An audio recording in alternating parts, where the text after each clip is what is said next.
okyali ku Focus TV olaba omwami walakira tulina omukyala ono yayambako naddala project yewako kubanga etambula omwami wagenda okuyiriba ng'enjogera leero bwegamba yabeera waka ng'alabira guno mulimu ogujjudde era ogutudde so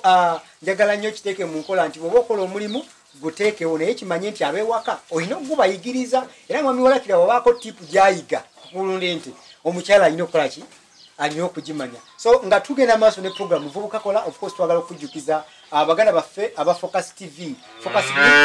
bakugamba nti bawo omukolo gwo baguteeketeeke bakolere buli kimu ky'oyagala okubanga okola mwami walakira nkujjukiza nti Focus TV ng'oggyeko okubeera ng'eyigiriza abantu baffe ebintu bwe biti tuli basaale nnyo mu kuteekateeka emikolo okuva ku kutimba photography videography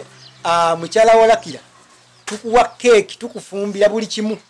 wekwata Focus TV Focus Group nituba tubikolera omukolo gwo ne guggwa naffe awo tuli bakugu nnyo tujja bayita ku anniversary amina so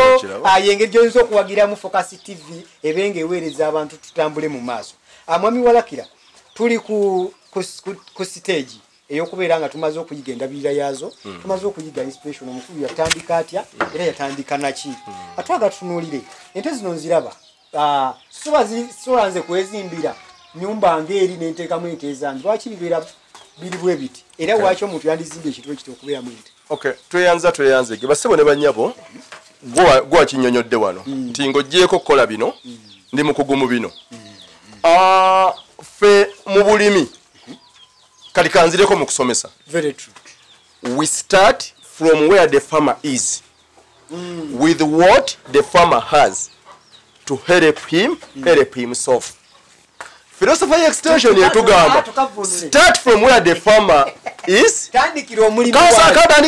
kavunule start from where the farmer is tandikira omulimi wali with what the farmer has n'ekyo omulimi kyalina to help that farmer okuyamba omulimi oyo help himself okweyamba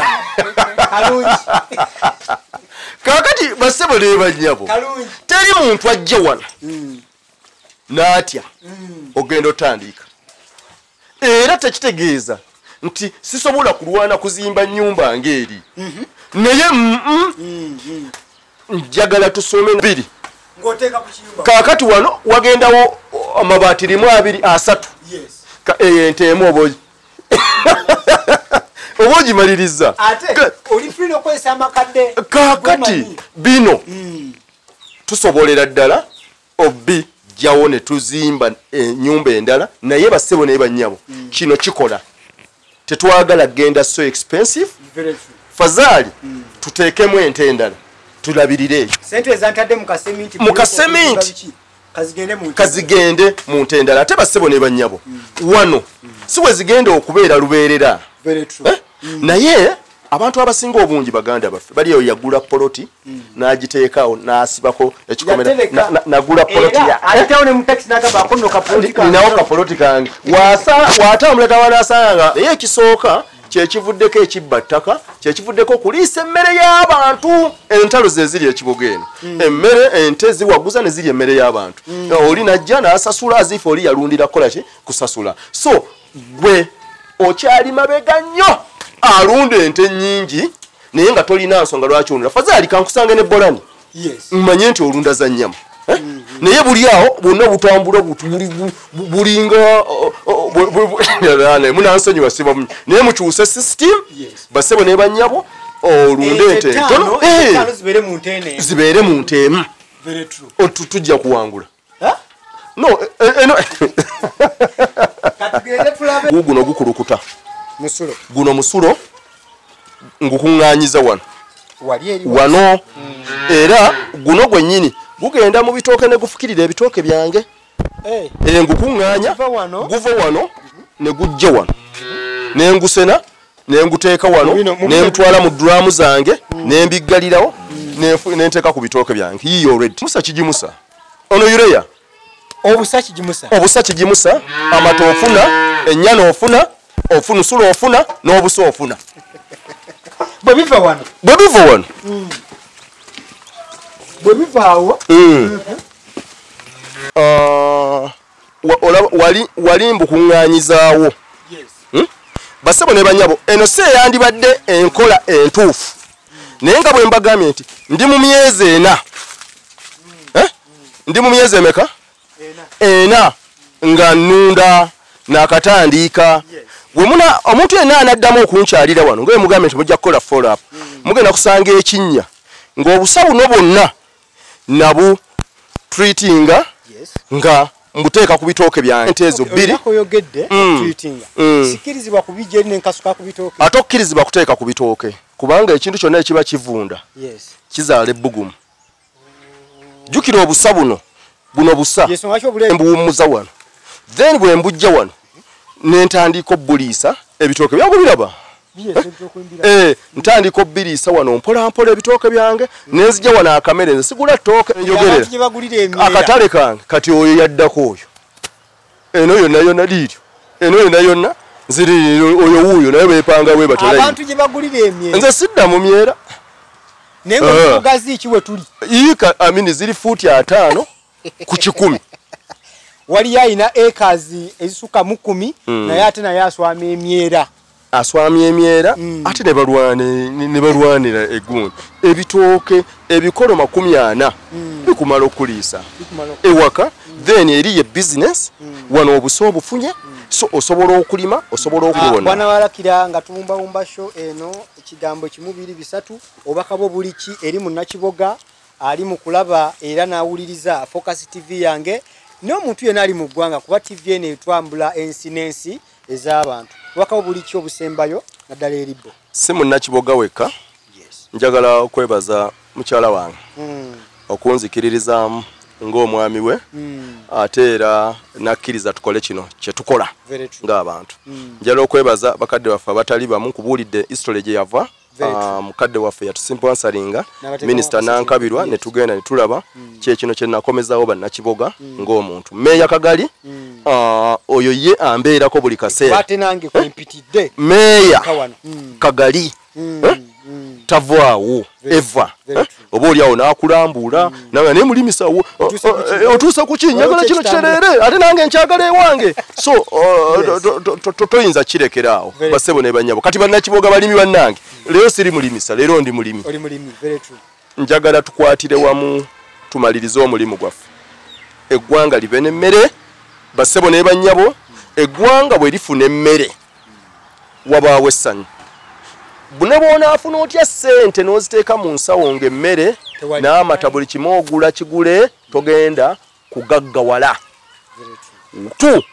tulina okusalawo biki bye tugenda okukola ebigenda okuvaamu ssente mbawadde ekibala ekyo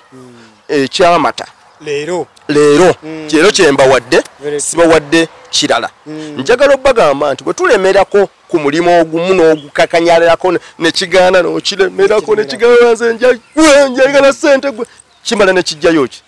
omulamwa so njagala ekyo kyokola gufuule muki mulimu bwe kuba kulunda PDM mukwate ssente ezo gufuuke muki mulimu tugenda guganyulwamu mukyala wange bano basiibule ntuuse okwebaza kwange eri Focus TV mbeebaza nnyo mwebagire ddala okujja tukyalirako ng'abalimi abamu kuba Kiboga naye kyengezaako okukkaatiriza eri abavubuka mbakkaatiriza nti temugwamu maanyi mukole nnyo tandika n'akakoko kamu va ku nkoko dda ku mbuzi va ku mbuzi dda ku nte ogende nga weeyongera mu maaso mpola mpola toggwamu maanyi beera mugumiikiriza kubeera na kirooto n'obeera ng'olina ky'otambulirako kukiremerako ekirooto ekyo kukiremerako nze nzikiriza nti ffenna tunaakwatiramu bannaaye tuli balimi tuli balunzi ate ebintu bino twabisoma diploma degree n'ebirala basebo ne banyabo tujja kukwatira wamu 078 kandekewo enamba yange 078 43 49 19 nze nzikiriza nose kukkiriza yenna nti tugenda kuwangula ate bandibadde basaale nnyo ne bakozesa enkola nti tunatandika kukyajinga kasente bannange eyo nsonga nnyo buli anaakola kubanga nange yabadde surprise okuwulira nti abakulu bano bagenda kutukyalirako basebo ne banyabo tugenda kukola ate nange mbagamba mwanguweko okujja okuyiga nga sinnasibawo nyakala yasasuza sente nanjiza yanajja wano nga wayisewo ebbanga wano wagenda kubaawo gate ng'ayingira wano kubanga wano onagenda kubaawo eri ente 10 nene ente 10 zibe ente 20 nga mulimu ebisagazi omuddo mweguli n'ebitooke mwebiri n'ebirala byonna ng'oli kwatano ku kiko njagala naye ave 44 ajje wano naye asasule alagale naye oli atansinzeeko no by the way genda naawe otandiike n'oli atandiike njagala bavubuka attandiike nze bwe kugamba myezi ena wandiguyita omuzannyo naye myezi ena naali kugambye keerako wano ssaawa 11 ez'okumanya naye mbwe ejja kuluma siba mu buliri oba otandise okunoga muzeeyi ali abo muyita Katongole musajja mukulu alina gardens awo Katongole gardens yaŋŋamba olunaku essaawa z'okola longeremu essaawa ezi kitegeeza ekiro bwe abanyuka 11 gattako 3 then ku makya keera ssaawa 11 era zigatteko 2 essaawa 5 eyo nayo yali inspiration muganda wange bino zirya bino birya biri birya olabirira buli kimu nayongerako obudde ng'ate n'ofiisi eri etambula omulimisa bamumanya atambuza emirimu gye era agikolera muki mu budde so Focus TV mwebale era njagala ngezeeko okukubiriza abavubuka abalala ngenda kigattamu woba munaba mutuuse nga musasuza oba temusasuza njagala omulundi oguddako lwe mujja muno tutambule amaka agawera nga tufuna those inspirations saagala nze nzekka bw'oba omugagga omu bantu mwe oyagala okuba omugagga omu ku kyalo bagenda kubba mu kika bw'oba omugagga omu buli kizibu kitunuulira buli kimu kigenda kutunuulira ggwe ffenna baganda bange mulirwana mwagalize mu bwangu so that wakufaananyi nga muzeeyi walakira alina layini y'abantu nga 10 nga bafulumya ttani z'amata tuba tumazeeko era oli ava e Kampala shuwa deal agenda kufuna ttani y'amata so mbakubiriza baganda bange yagaliza oyo mulirwana tubasomese bayige bwe banaayiga ne twekuŋŋaanya nga tuli bangi abantu bagenda tunoonya siffe tujja obbanoonya tetuyinza kuba nga tusukkawo wano okuva eri gye twatandikidde obadde mulabi mulungi owa Focus TV muvubuka kolayo program tugamba tandika katikati ekigambo tandika katikati omwami akikkaatiriza buli woolaba ekintu n'ogamba ndikitandika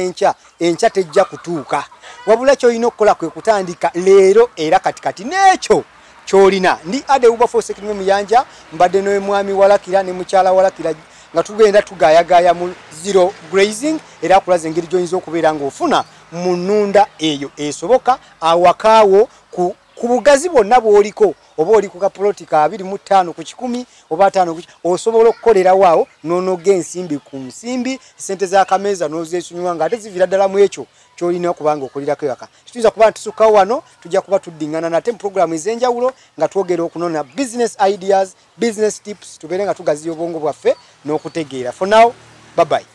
ku subscribinga ku Focus TV yange bingi